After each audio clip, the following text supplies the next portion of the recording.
নমস্কাৰ আপোনালোক সকলোকে পুনৰবাৰ স্বাগতম জনাই মজিদ বন্ধুসকল পলকতে চামক আজি 9টা গুৰুত্বপূৰ্ণ খবৰ। প্ৰথমটো খবৰ, আজি সংসদত বাজেট দাখিল কৰিব কেন্দ্ৰীয় বিত্তমন্ত্ৰী নিৰ্মলা সীতাৰমণে। 2024-25 বিত্তীয় বৰ্ষৰ পূৰ্ণাংগ বাজেট দাখিল কৰিব কেন্দ্ৰীয় বিত্তমন্ত্ৰী নিৰ্মলা সীতাৰমণে। পৰৱৰ্তী খবৰ, ৰাজ্যত আহি গ'ল নতুন এছঅপি। ৰিহেব চেণ্টাৰক লৈ ৰাজ্যত অসম চৰকাৰে বলবৎ কৰিলে নতুন এছঅপি। 1 আগষ্টৰ পৰা কাৰ্যকৰী হ'ব এই নতুন এছঅপি। নতুন এছঅপিত কি আছে চাওঁ আহক। 1 আগষ্টৰ পৰা নতুন এছঅপি মানি চলিব লাগিব ৰাজ্যৰ ৰিহেব চেণ্টাৰসমূহে। নতুন এছঅপিত কি ঘোষণা কৰা হৈছে বা কি নতুন নিয়ম প্ৰৱৰ্তন কৰা হৈছে চাওঁ আহক।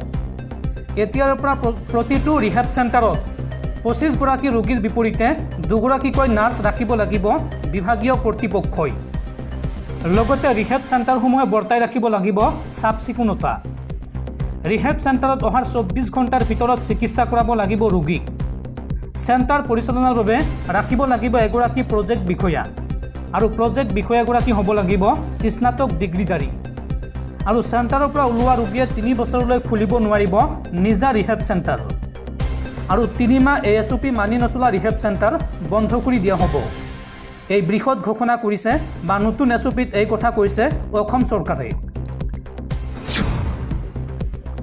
লোকসভা নিৰ্বাচনত ভোট গণনা আৰু ভোট গ্ৰহণত বিসংগতি সন্দৰ্ভত এইবাৰ ন্যায়ালয়ৰ কাষ চাপিল কৰিমগঞ্জ লোকসভা সমষ্টিৰ কংগ্ৰেছৰ প্ৰাৰ্থী হাফিজ ৰছিদ আহমেদ চৌধুৰী।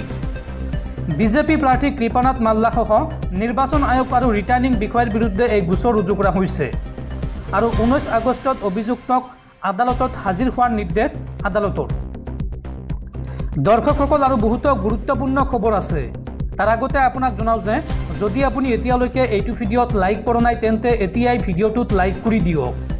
আৰু এনেকুৱা ধৰণৰ ভিডিঅ'সমূহ নিতৌ চাবলৈ চেনেলটো ছাবস্ক্ৰাইব কৰি কাষত থকা বেল আইকনটো প্ৰেছ কৰি ৰাখক। পৰৱৰ্তী খবৰ, নতুন দিল্লীত প্ৰধানমন্ত্ৰী মোদীক সাক্ষাৎ মুখ্যমন্ত্ৰী হিমন্ত বিশ্ব শৰ্মাৰ। ৰাজ্যৰ শেহতীয়া পৰিস্থিতি সন্দৰ্ভত প্ৰধানমন্ত্ৰী মোদীৰ সৈতে আলোচনা মুখ্যমন্ত্ৰীগৰাকীৰ। সোমবাৰে ৰাজ্যৰ মুখ্যমন্ত্ৰী ডক্টৰ হিমন্ত বিশ্ব শৰ্মাই সাক্ষাৎ কৰে প্ৰধানমন্ত্ৰী নৰেন্দ্ৰ মোদীক। অসমৰ শেহতীয়া বান পৰিস্থিতিৰ বিষয়ে অৱগত কৰিবলৈ প্ৰধানমন্ত্ৰী মোদীক সাক্ষাৎ কৰে মুখ্যমন্ত্ৰীগৰাকীয়ে। লগতে বানৰ সময়ত অসমবাসীয়ে সন্মুখীন হোৱা সংকট দূৰীকৰণৰ বাবে অসম চৰকাৰে চলোৱা বিভিন্ন প্ৰচেষ্টাৰ বিষয়েও প্ৰধানমন্ত্ৰীগৰাকীক অৱগত কৰে মুখ্যমন্ত্ৰী ডক্টৰ হিমন্ত বিশ্ব শৰ্মাই। প্ৰধানমন্ত্ৰীৰ সৈতে হোৱা বৈঠকৰ পাছত সামাজিক মাধ্যমযোগে মুখ্যমন্ত্ৰীগৰাকীয়ে কয় যে আজি মাননীয় প্ৰধানমন্ত্ৰী শ্ৰী নৰেন্দ্ৰ মোদী ডাঙৰীয়াৰ আশীষ আৰু মাৰ্গদৰ্শন লাভৰ উদ্দেশ্যেৰে এক সাক্ষাতত মিলিত হৈ ধন্য হ'লোঁ। আমাৰ বৈঠকত মই তেখেতক অসমৰ বান পৰিস্থিতিৰ বিষয়ে অৱগত কৰোঁ আৰু আমাৰ লোকসকলে সন্মুখীন হোৱা প্ৰত্যাহ্বানসমূহ হ্ৰাস কৰাৰ বাবে চলি থকা বিভিন্ন প্ৰচেষ্টাৰ বিষয়েও তেখেতৰ আগত উল্লেখ কৰোঁ। তদুপৰি সাক্ষাৎকালত ৰাজ্যত চলিত উন্নয়নমূলক কামসমূহৰ স্থিতিৰ বিষয়েও আলোচনা কৰা হয়। সামাজিক মাধ্যমত এই কথা জনাই মুখ্যমন্ত্ৰী হিমন্ত বিশ্ব শৰ্মাই। পৰৱৰ্তী খবৰ, গুৱাহাটীবাসীলৈ জৰুৰী খবৰ।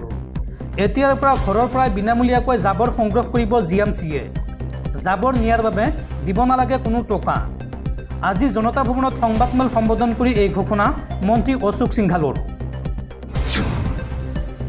পৰৱৰ্তী খবৰ, বাজেট অধিৱেশনৰ প্ৰথম দিনাই নীট পৰীক্ষাৰ বিসংগতি সন্দৰ্ভত শিক্ষামন্ত্ৰীক তুলাধনা কংগ্ৰেছ নেতা ৰাহুল গান্ধীৰ। বাজেট অধিৱেশন আৰম্ভ হোৱাৰ লগে লগে নীট পৰীক্ষাৰ বিসংগতিক লৈ সংসদত উত্তেজনাৰ সৃষ্টি হয়। বিৰোধী দলপতি ৰাহুল গান্ধী আৰু অখিলেশ যাদৱে শিক্ষামন্ত্ৰীক আক্ৰমণ কৰি তুলাধনা দিয়ে। শিক্ষামন্ত্ৰীগৰাকীৰ পদত্যাগৰ বাবেও দাবী জনাই বিৰোধীয়ে। অৱশ্যে কেন্দ্ৰীয় শিক্ষামন্ত্ৰী ধৰ্মেন্দ্ৰ প্ৰধানেও প্ৰতিক্ৰিয়া প্ৰকাশ কৰে। সংসদত বিৰোধী দলপতি ৰাহুল গান্ধীয়ে কয় যে সমগ্ৰ দেশৰ বাবে স্পষ্ট যে আমাৰ পৰীক্ষা ব্যৱস্থাত এটা অতি গুৰুতৰ সমস্যা আছে। কেৱল নীট নহয়, সকলো ডাঙৰ পৰীক্ষাতেই সমস্যা আছে। শিক্ষামন্ত্ৰীয়ে সকলোকে দোষাৰোপ কৰাৰ বাহিৰে নীট পৰীক্ষাৰ পদ্ধতিগত ভুলৰ বাবে কি পদক্ষেপ গ্ৰহণ কৰিছে, এই প্ৰশ্ন কংগ্ৰেছ নেতা ৰাহুল গান্ধীৰ। কংগ্ৰেছৰ সাংসদগৰাকীয়ে শিক্ষামন্ত্ৰীৰ পৰা জানিব বিচাৰে যে 24 লাখ ছাত্ৰ ছাত্ৰীৰ ভৱিষ্যতক লৈ হেতালি খেলা এই সকলোবোৰ ঘটনাৰ দায়িত্ব লৈ তেওঁ মন্ত্ৰী পদৰ পৰা পদত্যাগ কৰিবনে। ইণ্ডিয়া মিত্ৰজোঁটৰ অন্যতম নেতা সমাজবাদী পাৰ্টীৰ সাংসদ অখিলেশ যাদৱেও নীট বিষয়ত শিক্ষামন্ত্ৰী ধৰ্মেন্দ্ৰ প্ৰধানক আক্ৰমণ কৰে। তেওঁ কয় যে এই চৰকাৰে প্ৰশ্নকাকত ফাদিলত অভিলেখ সৃষ্টি কৰিব। কিছুমান কেন্দ্ৰ আছে য'ত 2000ৰো অধিক প্ৰাৰ্থী উত্তীৰ্ণ হৈছে। এই শিক্ষামন্ত্ৰী যেতিয়ালৈকে থাকিব তেতিয়ালৈকে ছাত্ৰ ছাত্ৰীয়ে ন্যায় নাপাব। আৰু তাৰ পিছত ইণ্ডিয়া এলায়েন্সৰ এই নেতা দুগৰাকীকো প্ৰত্যুত্তৰ দিয়ে শিক্ষামন্ত্ৰী ধৰ্মেন্দ্ৰ প্ৰধানে। ৰাহুল গান্ধীক সম্বোধন কৰি তেওঁ কয় যে যোৱা 7 বছৰত প্ৰশ্নকাকত ফাদিলৰ কোনো প্ৰমাণ পোৱা নাই। এই বিষয়টো উচ্চতম ন্যায়ালয়ত বিচাৰাধীন হৈ আছে। মই সম্পূৰ্ণ দায়িত্ব লৈ ক'ব পাৰোঁ যে 240টাতকৈ অধিক পৰীক্ষা সফলতাৰে অনুষ্ঠিত হৈছে। ৰাহুল গান্ধীৰ লগতে শিক্ষামন্ত্ৰী অখিলেশ যাদৱকো আক্ৰমণ কৰে। তেওঁ কয় যে মই ৰাজনীতি কৰিব নিবিচাৰোঁ, কিন্তু যেতিয়া অখিলেশ উত্তৰ প্ৰদেশৰ মুখ্যমন্ত্ৰী আছিল তেতিয়াও প্ৰশ্ন উত্থাপন হৈছিল। মোৰ হাতত সেই তালিকাখন আছে। সোমবাৰৰ পৰা লোকসভাত আৰম্ভ হৈছে বাজেট অধিৱেশন। মঙলবাৰে অৰ্থাৎ আজি সপ্তমবাৰৰ বাবে বাজেট দাখিল কৰিব কেন্দ্ৰীয় বিত্তমন্ত্ৰী নিৰ্মলা সীতাৰমণে। ইয়াৰ পূৰ্বে সোমবাৰে সংসদৰ দুটা সদনত বিত্তীয় জৰীপ দাখিল কৰা হয়। পৰৱৰ্তী খবৰ, আলু পিঁয়াজৰ দাম বৃদ্ধিক লৈ তৎপৰ ৰাজ্য চৰকাৰ। ৰাজ্যত অসাধু ব্যৱসায়ী আলু পিঁয়াজৰ দাম বৃদ্ধি কৰিলেই বিপদত পৰিব। কঠোৰ শাস্তিৰ সন্মুখীন হ'ব সেইগৰাকী ব্যৱসায়ী। এই কঠোৰ নিৰ্দেশনা ৰাজ্যৰ যোগান মন্ত্ৰী ৰঞ্জিত কুমাৰ দাসৰ। আলুৰ দাম বৃদ্ধি কৰিলে বিপদত পৰিব ব্যৱসায়ী। আলু পিঁয়াজৰ নাটনি হোৱা নাই ৰাজ্যত। আলু পিঁয়াজৰ দাম নিয়ন্ত্ৰণ কৰিবলৈ নিৰ্দেশ জিলা আয়ুক্তসকলক। ৰেলৰ জৰিয়তে অসমলৈ আলু আনিব অসম চৰকাৰে। আৰু পশ্চিমবংগৰ পৰা মাত্ৰ কেইটামান ঘণ্টাৰ বাবেহে বন্ধ হৈছিল আলুৰ যোগান। আৰু আলুৰ দাম বৃদ্ধি কৰিলেই বিপদত পৰিব ব্যৱসায়ীসকল। এই কঠোৰ নিৰ্দেশনা জাৰি কৰিছে ৰাজ্যৰ যোগান মন্ত্ৰী ৰঞ্জিত কুমাৰ দাসে। পৰৱৰ্তী খবৰ, বিহাৰক মোদী চৰকাৰে নিদিয়ে বিশেষ ৰাজ্যৰ মৰ্যাদা। নীতিশ কুমাৰক এই কথা স্পষ্ট কৰি দিলে বিজেপিয়ে। আৰু ইয়াৰ পিছতে পুনৰ হলঠেকত পৰিছে নীতিশ কুমাৰ। পুনৰ আৰম্ভ হৈছে চৰ্চা। নীতিশ আৰু JDUৱে সমৰ্থন প্ৰত্যাহাৰ কৰিব নেকি মোদী চৰকাৰৰ পৰা। বাজেট অধিৱেশনৰ সময়তে নীতিশ কুমাৰ আৰু বিহাৰৰ বাবে বেয়া খবৰ। নীতিশ কুমাৰৰ দাবী অগ্ৰাহ্য কৰিলে বিজেপি চৰকাৰে। বিহাৰক দিয়া নহয় বিশেষ ৰাজ্যৰ মৰ্যাদা। নীতিশ কুমাৰৰ তৰফৰ পৰা দাবী কৰা হৈছিল বিশেষ ৰাজ্যৰ মৰ্যাদাৰ বাবে।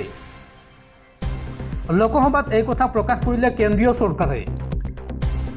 RJD নেতা লালু প্ৰসাদে সমালোচনা কৰিছে এতিয়া নীতিশ কুমাৰ আৰু বিহাৰ চৰকাৰক।